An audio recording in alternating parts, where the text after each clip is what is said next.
So I kind of miss Sega. Dude, I think this is before that. This is before, like pre-2'd. This is pre. That's all I want out of my Sega games. Just that good old Sega scream. Oh, little boy. Ooh, yeah, no, hey, what's up, 1993. This is pre-2'd. I want to say this is it's definitely post Sonic the Hedgehog. But it's in that really comfortable like spot where like all of us are gonna do Mascot games, every single one of us. But this one is a little special, and I was hoping that you can come along on this ride for me, because we're gonna talk about Rocket Knight Adventure, the franchise. Don my rocket pack and blast into the skies. As only a possum can.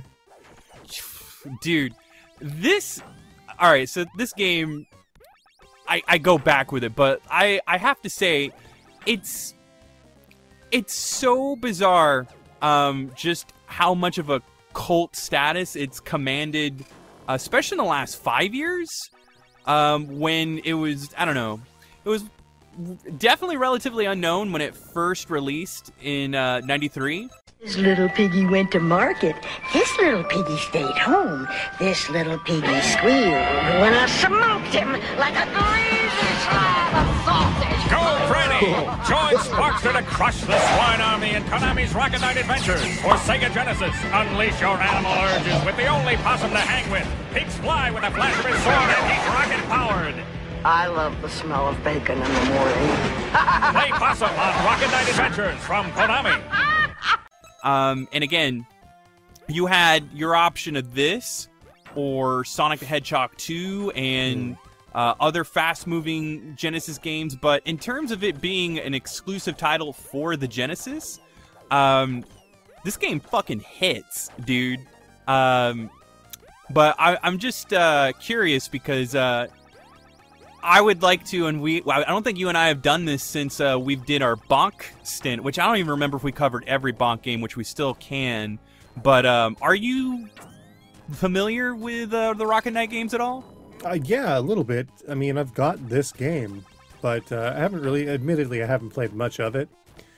I'm just kind of wondering, though, I mean, you say that it's gotten kind of a cult following. Does that mean that the price has gone up quite a bit? Unfortunately so, which is weird, because this used to be this is a very common Genesis game. All right, I've got a theory about this, then. This game has shoot-'em-up segments in it, doesn't it? Yes, it does. That's exactly why, because for some reason or another, and I say this a lot on Bullet Heaven as well, if it's a shoot-'em-up, it commands an absurd price tag nowadays, and no one can really tell me why. No, it's but a mystery. Like, there's more of a legacy to this game than there is definitely, but I'm sure that factors into it for sure. God, I love these colors. But right now great, yeah.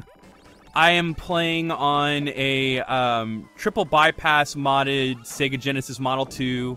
Don't got that crisp sound that I would like, especially with the incredible soundtrack that was composed. I'll have to look up the composer in a bit. But this game was designed and developed by Nobuya Nakazoda. Okay. Nakazoda was a designer of Contras, specifically Alien Wars, Hardcore, and Contra Shutta Shoulder! Shutta Shoulder! Very good. Yeah, no, it's oh man, this game definitely. So this is the shoot 'em up segment I was referring to, which again, these segments are they're few and far between. Actually, they don't happen as often as you think. There's definitely this one in the introductory level, and then later on, I believe in the 7th or 8th stage, there's a much longer one, and then there's one at the very end. There's literally three in this entire game. Which it is bizarre though, only because these segments are very much celebrated, and they definitely play to the motif and the unique design of Sparkster, the main character of Rocket Knight. Like there aren't too many mascots that can like essentially go back and forth between genres, and as far as, you know, being a side-scrolling shoot 'em up in one section and then be a platform next. And that's, I mean, this is kind of the shit you saw in a lot of Konami games. I mean, you saw this in Contra. You saw this in, I want to say, LifeForce, or which Salamander game switched between perspectives? Or is it Twin Bee that I'm thinking of? No, all Salamander and LifeForce both did it, yeah. Yeah, so it's... Moero Twin Bee did it as well, also known as Stinger in North America. Yeah, but, okay, so Masanori Aouchi is the main composer, which, again, you can see a lot of their works in other Konami games, but also the other composer that has definitely gotten a little bit more acclaim is Akira Yamaoka. Oh, yeah. Yeah. Of Silent Hill fame. Yup. But what else yeah. did he do? He also did another soundtrack that I was kind of interesting to hear. It was a more recent game. What was it? Shadows of the Damned? Yes, but no, there was another one. It was very ambience heavy. I forget what it was. Yeah, I'm only looking up Shadows of the Damned and No More Heroes. God damn it, these fucking little...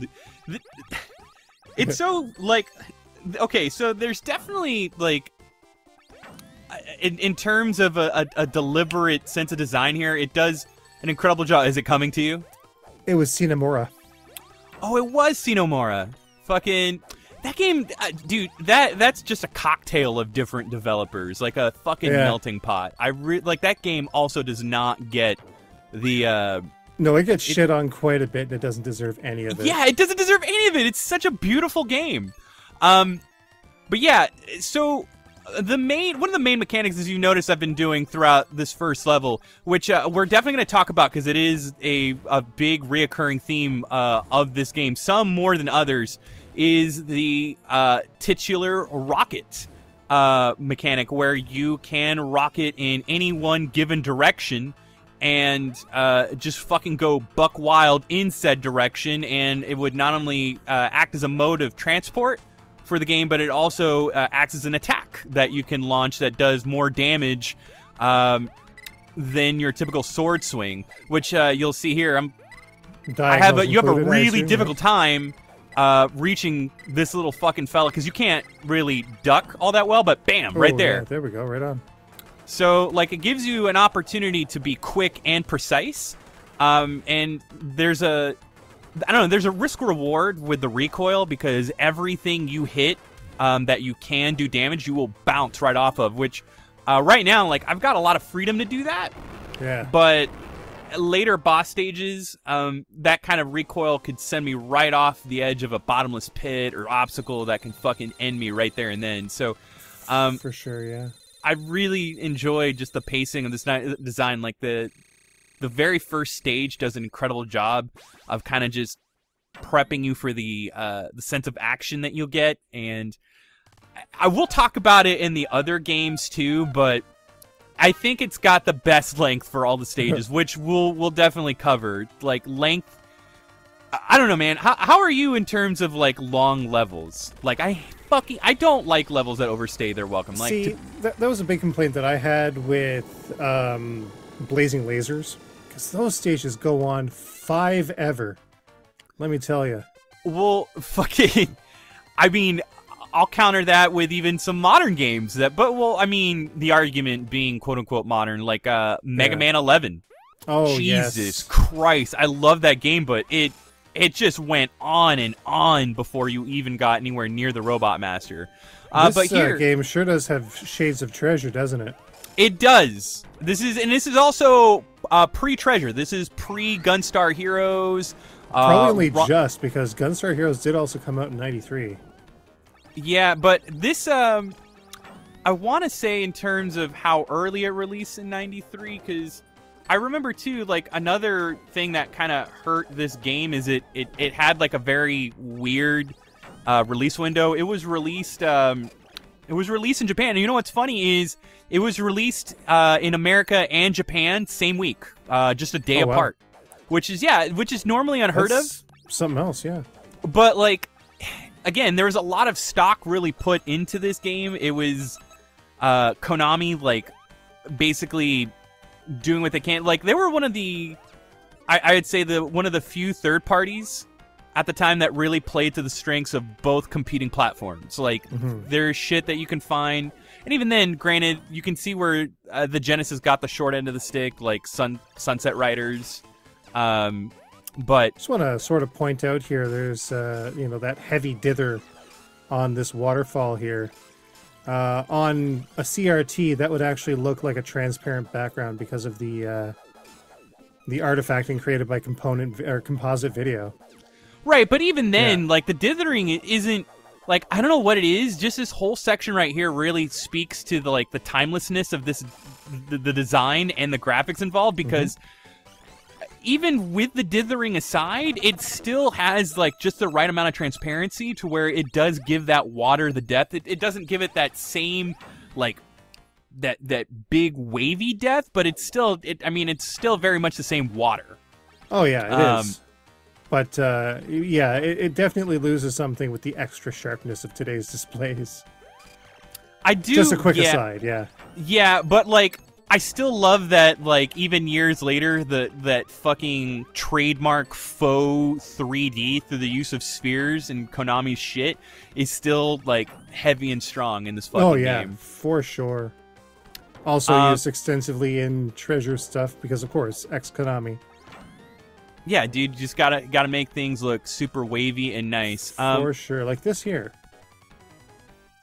Which even then, like, you'll see a lot of other environmental effects that really play to the game. The game has incredible parallax, incredible. Oh yeah. Like, there's just so much forethought put into, like, how this game plays out, and it's a delight, man. Like, I don't skip a beat here. And like, it all just still feels like yesterday. But, like, there's one particular stage that's always stuck with me, the theme. I can't wait to hit it in a bit. But yeah, man, as far as, because this is an argument that comes up a lot too, which is funny that you mention a lot of some of the elements that you see that you find in Treasure games. But would you consider the Rocket Knight games to be a run and gun affair? I'm gonna be can you jump on stuff? No, you can't jump on stuff. You have to hit them with your sword. And your sword, regardless of your health, it's not like a Zelda trope. Like, regardless of your health, you will always launch a spinning sword beam. Yeah, so I will say that it wouldn't be considered like a real run and gun per se. You know, there's an emphasis on platforming, obviously. And there's like melee combat involved as well. I'd definitely say 2 parts action platformer, 1 part run and gun, 1 part shmup. Like, yeah, there again. I won't deny, like, the melting pot. Get the fuck out of here! It's fucking. I love that this little bird. Getting up in your business. What up? Fucking El Pollo Loco, indeed. No, I feel like some of the defining characteristics of a run and gun, though, like, the very first thing that comes to mind are power-ups, are different items and weapons. You don't get any of that. Like, it's just this sword and, like, anything but. I mean, you have different attacks, like, you know, aside from, which it's a little dangerous to fucking pull off here, but aside from your rocket charge and just overall sword slashes, you also have a spinning slash that you can do, which is charged just the same as a rocket charge. Right. Here, though, like, the big strategy against this boss, which, you know, really speaks to, like, just the feeling that, like, these attacks have. Like, most sword games, I'm not a fan of just, like, how there's little reach or little impact or feedback, like that tactility. But this game has a really, like, I think better than any of them, actually, that feeling of just fucking slicing through something. And, like, the just getting up close and personal, just hearing that, like, that haptic feedback through the sound, like, each little it all counts as damage. Like, I don't know. You don't get this, and I'll talk about it in the sequels, because I have... Are you familiar with it? I mean, we're gonna hit all of them, but like I'm kind of curious as like how familiar are you? You mentioned that you own this game. Sparkster, not so much. I've wanted it, but it kind of got out of hand. Oh, dude, that fucking threw me out for a loop, because that was definitely a child. Like, these are childhood games, but yeah, just seeing the prices at command here, this is the stage I'm talking about. This track, this stage, and I love just how brilliant this is. The brilliant use of the foreground to obscure like play, but like using the elements of the reflection. Fuck. Oh, rough. Play stupid times. Games, win stupid prizes. Dun dun dun. But still, I love this. Just the fact that like it mirrors what's ahead of me, even when I can't see it, and just like. It definitely adds like a layer of suspense that you don't see in other platforms, but it's just this, and just like playing to the strength of like the Genesis's processing and being able to go ahead and do this as smooth as possible, especially with like the effects that this like that very much nice looks like shit, like liquid I cannot touch. Yeah, all nice and silky smooth too, which is always a plus. Yeah, I can't imagine what it is that like harms our little opossum buddy here, but doesn't leave all that much residue. Obviously, electric lava. Come on. Don't see a whole lot in the electric lava department, so I'm gonna go with that. I don't know. This game's got a weird steampunk fucking vibe going for it. It might be that same shit that you find in like lava lamps. Like, it's not quite lava, but it's like still processed and homogenized, like in a way that like fake lava. It's like a sixth form of matter. Schmegma. Liquid plasma. Oh god. Yeah, this section, and again, I can get through it a little bit more gracefully, but just fucking like that's the one thing. Lots of waiting in this one, which I feel like they definitely address in the later titles, but here not so much. I could be bothered less to give a shit. And sometimes like it's okay to brute force it. Like I'm taking this dude out like right now, where normally just sword swings would work best. Oh yeah, get that cheese in there. What? Yeah, only because I'm not left with a whole lot of room. But I'm able to, there we go. So now I have a little bit more room to do what I need to do, so I can slash through. And see, when you hit certain bosses, enemies with in a certain fashion, you actually slice right through them, and you phase out your own hitbox. You basically earn iframes. So it's a neat little tactic that... I don't know. It definitely makes you feel like a speedrunner. Like there's an artfulness to the skill involved with this game that goes beyond the platforming. That, again, I don't feel like it's really quite caught on with the newer games. So, fuck.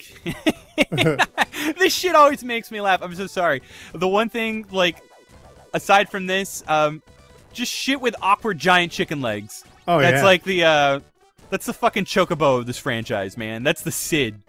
That's the shit that will guarantee like show up. Reminds me a bit of Mega Man 7. Oh man, which God, I hate that game gets shit on out of all the other ones. Like even like it's still my favorite Mega Man game. It's so good. It is. There's so much to it. I mean, yeah. Yeah, I forget, like, I don't know, Mega Man's starting to get, like, this neat little, I want to know when Mega Man 7 sort of started commanding $300 prices. Oh, dude. That's unbelievable. Like, I bought it for $10. Dude, I think that's just the entire Super Nintendo, like, every Super Nintendo game is expensive as hell now. Yeah, it seems a little dumb. Like, Bebe's Kid shouldn't be $40. No. Not then, not now, fucking never. Ah, damn it. So this one, as I mentioned earlier, where you kind of have to really keep an eye on your surroundings.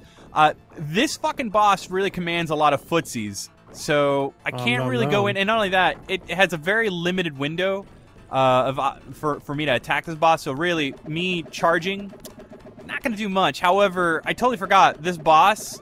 It's a little too pattern based, so as long as you end up on the right of that section, it's just a matter of waiting them out. Oof. Jesus. All right.